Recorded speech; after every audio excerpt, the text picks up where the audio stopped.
Hello guys, welcome to our channel पाचेर पाठशाला। तो अपकामिंग डब्ल्यूपी कन्स्टेबल एग्जाम के फोकास करेई आमी बेसिक इंग्लिश क्लासेर एक सीरीज शुरू करेছি। সেই সিরিজেরই এটা আমাদের 2 নম্বর ক্লাস। যারা তোমরা আগের ক্লাসটি দেখোনি তারা অবশ্যই সেই ক্লাসটিকে দেখে নেবে এবং এই ভিডিও শেষেও লিংক দেওয়া থাকবে, তোমরা সেখান থেকেও চাইলে দেখে নিতে পারো। তো যারা তোমরা ইংলিশ নিয়ে খুবই ভয় পাও বা যারা তোমরা ইংলিশে খুবই দুর্বল তাদের কথা মাথায় রেখেই এই বেসিক ইংলিশ ক্লাসগুলো আমি শুরু করেছি। তো এই ক্লাসগুলো তোমাদের জন্য খুবই গুরুত্বপূর্ণ, তো তোমরা অবশ্যই ভিডিওটি শুরু থেকে শেষ পর্যন্ত দেখবে। এবং যারা তোমরা আজকে আমাদের এই চ্যানেলটিকে নতুন দেখছো তারা প্রত্যেকেই চ্যানেলটিকে সাবস্ক্রাইব করে পাশে থাকা বেল আইকনটি প্রেস করে রাখবে। তো চলো আর সময় নষ্ট না করে আজকের 2 নম্বর যে বেসিক ইংলিশের ক্লাস সেটা আমরা শুরু করি।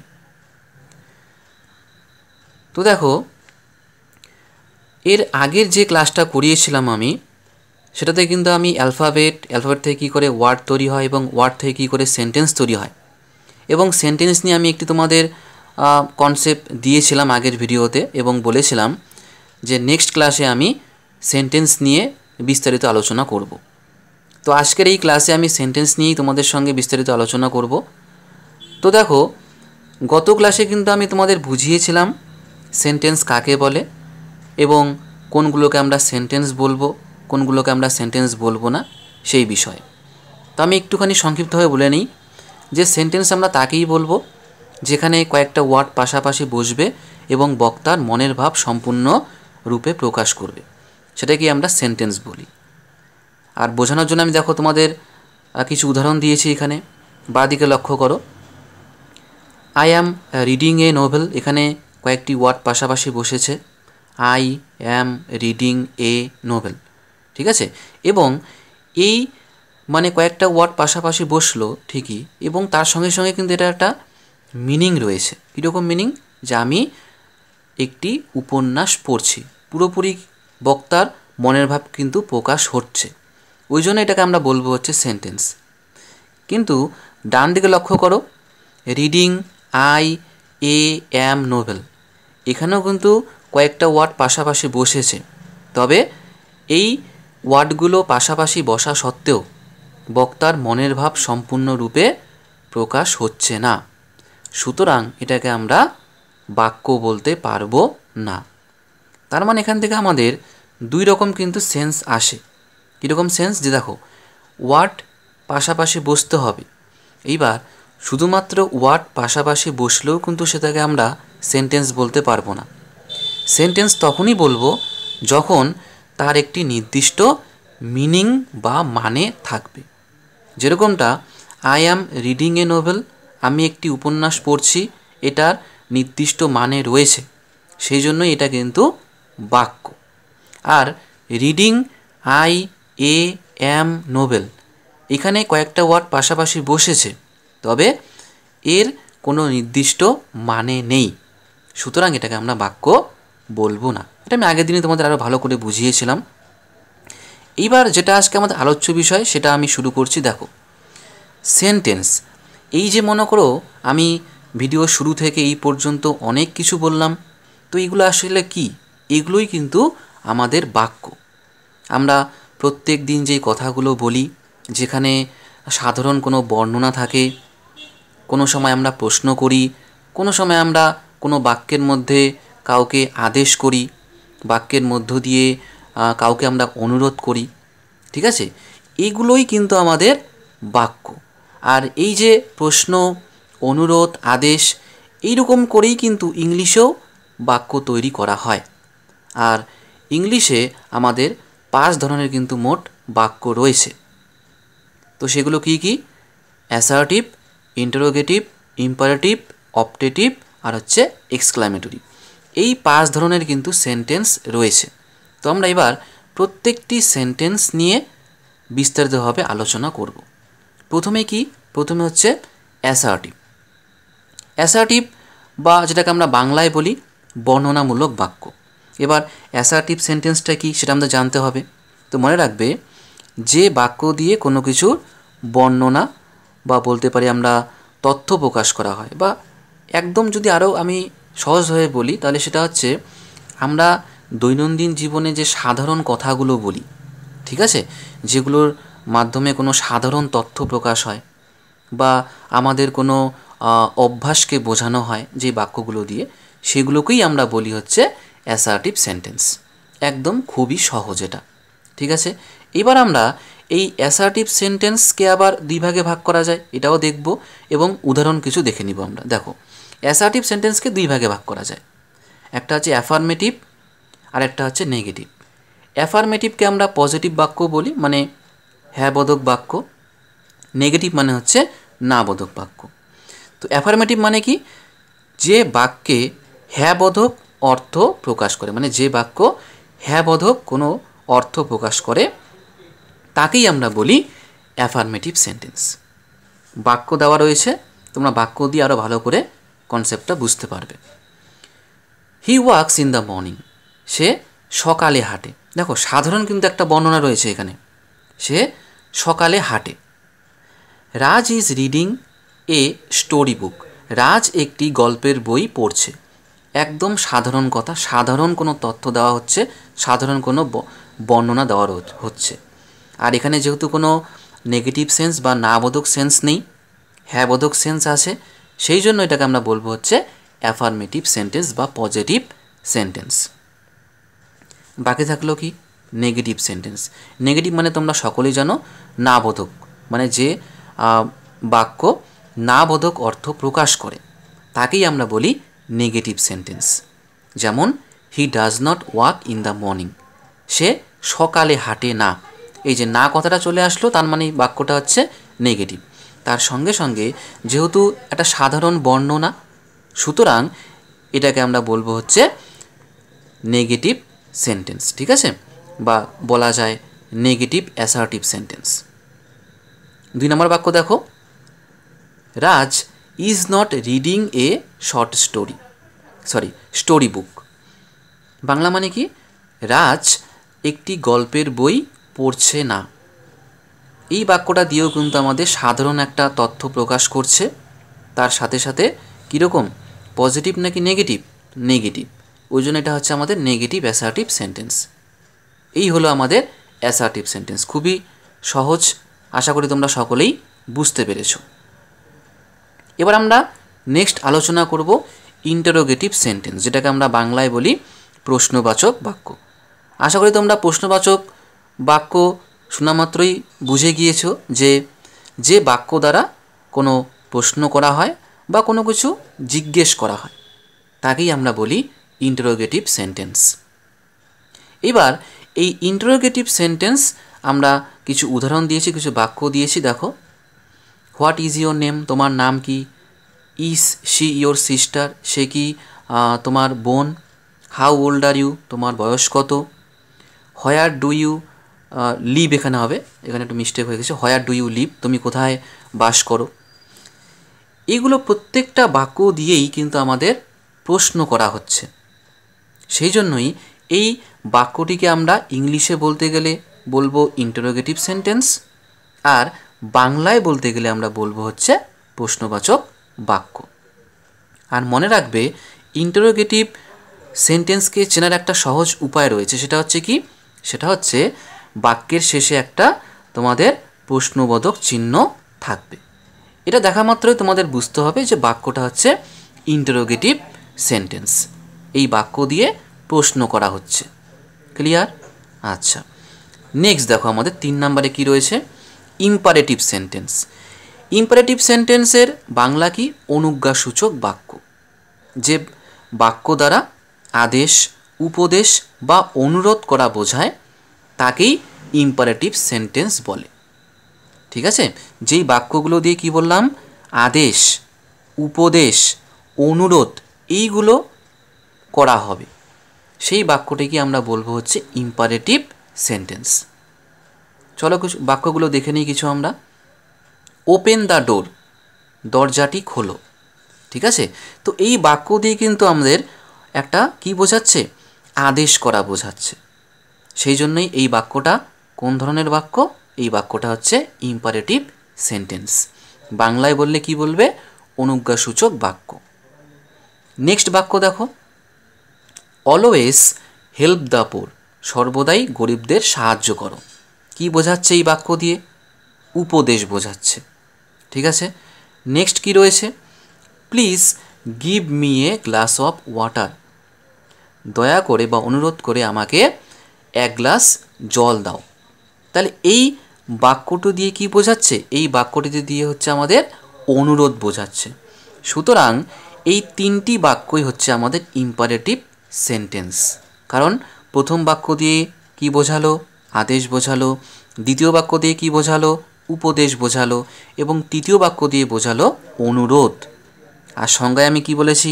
যে বাক্য দ্বারা আদেশ, উপদেশ, অনুরোধ বোঝায় তাকেই আমরা ইম্পারেটিভ সেন্টেন্স বলি। সুতরাং এই তিনটা বাক্য তোমাদের সঙ্গে যে আলোচনা করলাম, এই তিনটাই হচ্ছে কি ইম্পারেটিভ সেন্টেন্স। আশা করি তোমরা সকলেই বুঝতে পেরেছ। আর যদি না বুঝতে পারো অবশ্যই আমাকে কমেন্টের মাধ্যমে জানাবে। চলো দেখে নিই আমাদের নেক্সট কি রয়েছে। নেক্সট 4 নাম্বার বাক্য হচ্ছে কি আমাদের অপটেটিভ সেন্টেন্স। বাংলায় কি বলা হয়? প্রার্থনা সূচক বাক্য। যে বাক্য দ্বারা ইচ্ছা বা বলা যায় যে বাক্য দ্বারা মনের ইচ্ছা বা প্রার্থনা করা বোঝায় তাকেই আমরা বলি হচ্ছে অপটেটিভ সেন্টেন্স। কি বললাম? যে বাক্য দ্বারা মনের ইচ্ছা বা প্রার্থনা করা বোঝায় তাকেই অপটেটিভ সেন্টেন্স বলে। দেখো কি কি বাক্য রয়েছে। মে গড ব্লেস ইউ, ভগবান তোমার মঙ্গল করুক। তাহলে কি বোঝাচ্ছে? প্রার্থনা করা বোঝাচ্ছে। মে ইউ লিভ লং, তুমি দীর্ঘজীবী হও। এই বাক্য দিয়েও কি প্রার্থনা করা বোঝাচ্ছে। সুতরাং কোন ধরনের বাক্য হবে এটা? Optative sentence. এবার দেখো 3 নম্বর বাক্য, wish you a very happy journey, তোমার যাত্রা খুব শুভ হোক। তাহলে এটাও কি একটা উইশ করা বোঝাচ্ছে। উইশ মানে ইচ্ছা। তাহলে কোন ধরনের বাক্য হয়ে যাবে? Optative sentence. Wish you a wonderful day, দিনটি তোমার ভালো হোক। তাহলে এই বাক্যটাও কোন ধরনের বাক্য হবে? অপটেটিভ সেন্টেন্স, কারণ বাক্যটা দিয়ে ইচ্ছা প্রকাশ করা হচ্ছে। বুঝতে পারলে? তো এই প্রত্যেকটা বাক্যই আমাদের অপটেটিভ সেন্টেন্স, কারণ এই 4টা বাক্য দিয়েই মনের ইচ্ছা বা প্রার্থনা প্রকাশ হচ্ছে। সেই জন্য এটা হচ্ছে আমাদের অপটেটিভ সেন্টেন্স। নেক্সট এবং লাস্ট যে আমাদের টাইপটি রয়েছে সেন্টেন্সে, সেটা নিয়ে আলোচনা করব। দেখো কি রয়েছে, এক্সক্লামেটরি সেন্টেন্স। বাংলায় হচ্ছে বিস্ময়সূচক বাক্য। যে বাক্য দ্বারা বিস্ময় বা মনের আবেগ প্রকাশ করা হয় তাকেই এক্সক্লামেটরি সেন্টেন্স বলে। কি বললাম? একটা হচ্ছে বিস্ময়, আর একটা বললাম যে মনের আবেগ। বিস্ময় বা মনের আবেগ যেই বাক্য দ্বারা প্রকাশিত হয় সেই বাক্যকেই আমরা বলবো এক্সক্লামেটরি সেন্টেন্স। চলো দেখে নেওয়া যাক কিছু উদাহরণ। দেখো, হোয়াট এ বিউটিফুল পিকচার, কি সুন্দর ছবি। How lovely the rose is, কত সুন্দর গোলাপ। তো এই দুটো বাক্য দিয়েই কিন্তু বোঝাচ্ছে কি একটা বিস্ময়, যে কি সুন্দর পিকচার, কত সুন্দর ফুল। এগুলো দিয়ে কি বোঝাচ্ছে? বিস্ময় বোঝাচ্ছে। সেই জন্যই এগুলোকে আমরা বলি হচ্ছে এক্সক্লামেটরি সেন্টেন্স। 3 নম্বর বাক্য দেখো, hurray we have won the match, hurray আমরা ম্যাচটি জিতেছি। তারপরে কি আছে? Alas he is no more. ঠিক আছে, তো এই অ্যালাস, অ্যালাস দিয়ে কিন্তু দুঃখ বোঝায়। ঠিক আছে, যেন বলি বাংলায় হায়, তাই না? সেটাকেই বোঝায় অ্যালাস দিয়ে। তো হায়, সে আর বেঁচে নেই। তো এই 4টা বাক্য দিয়েই আমাদের কিন্তু বোঝাচ্ছে বিস্ময়। ঠিক আছে, সেই জন্যই কিন্তু আমাদের এই 4টা বাক্যই এক্সক্লামেটরি সেন্টেন্স। আর এক্সক্লামেটরি সেন্টেন্স কি দেখে বুঝতে পারবে? সেটা হচ্ছে এই যে বিস্ময়সূচক চিহ্ন। এটা দেখতে পাওয়া মানে তোমাদের বুঝতে হবে বাক্যটি হচ্ছে এক্সক্লামেটরি সেন্টেন্স। এবার তোমাদের অনেকের মাথায় প্রশ্ন আসছে যে প্রথম 2টা বাক্যে আমাদের এক্সক্লামেটরি চিহ্নটা শেষে বসেছে, আর পরের 2টো বাক্যে কেন এখানে সামনে বসলো? তোমাদের অনেকের মনে এটা প্রশ্ন আসতে পারে। তো সেই প্রশ্নটা আমি উত্তর দিচ্ছি, শোনো। তোমরা অনেকেই পার্টস অফ স্পিচ পড়েছো, সকলেই তোমরা জানো যে পার্টস অফ স্পিচে একটি তোমাদের টাইপ রয়েছে। তোমরা সকলে জানো পার্টস অফ স্পিচ 8 প্রকারের হয়। তার মধ্যে একটি হচ্ছে ইন্টারজেকশন। ইন্টারজেকশন হচ্ছে কি? ইন্টারজেকশন হচ্ছে এমন একটা ওয়ার্ড যেই ওয়ার্ড দিয়ে হঠাৎ কোনো আবেগ অনুভূতিকে বোঝায়। তো এই যে হুররে আর হচ্ছে এলাস, এগুলো হচ্ছে ইন্টারজেকশন। আর ইন্টারজেকশনের ঠিক পরেই বসে হচ্ছে এক্সক্লামেটরি চিহ্ন। ঠিক আছে? এবার দেখবে যখনই তোমাদের কোনো বাক্য ইন্টারজেকশন দিয়ে শুরু হচ্ছে, তো সেই বাক্যটাও কিন্তু হয়ে যায় কি? Exclamatory sentence. আর তোমরা এটাও মনে রাখবা যে এই যে হুররে, এটা একটা ইন্টারজেকশন। ইন্টারজেকশনের ঠিক পরেই বসে হচ্ছে অ্যাসার্টিভ সেন্টেন্স। অ্যাসার্টিভ সেন্টেন্স তোমরা কিছুক্ষণ আগেই পড়লে। সাধারণ কোনো তথ্য প্রকাশ করবে যেই বাক্যগুলো, সেগুলোকেই আমরা অ্যাসার্টিভ বলি। তো এখানে we have won the match, আমরা ম্যাচটি জিতেছি। সাধারণ বর্ণনা, একটা সাধারণ তথ্য প্রকাশ পাচ্ছে। তাহলে কি? এটা কিন্তু আমাদের অ্যাসার্টিভ সেন্টেন্স। এবার অ্যাসার্টিভ সেন্টেন্সের আগে যদি ইন্টারজেকশন বসে, তাহলে সেই পুরো বাক্যটাই কিন্তু তখন হয়ে যায় হচ্ছে কি?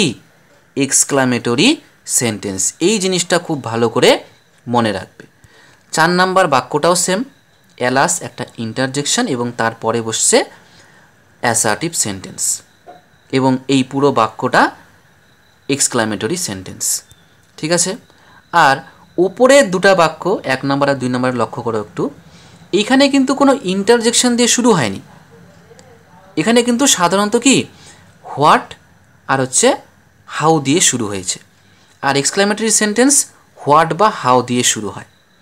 এইবার আবার অনেকের মনে এটা প্রশ্ন আসে যে হোয়াট আর হাউ এগুলো তো আমরা WH ওয়ার্ড হিসেবে পড়েছি, আর WH ওয়ার্ড তো সবসময় প্রশ্ন করার জন্য আসে, তাহলে এখানে কেন এক্সক্লামেটরি হচ্ছে?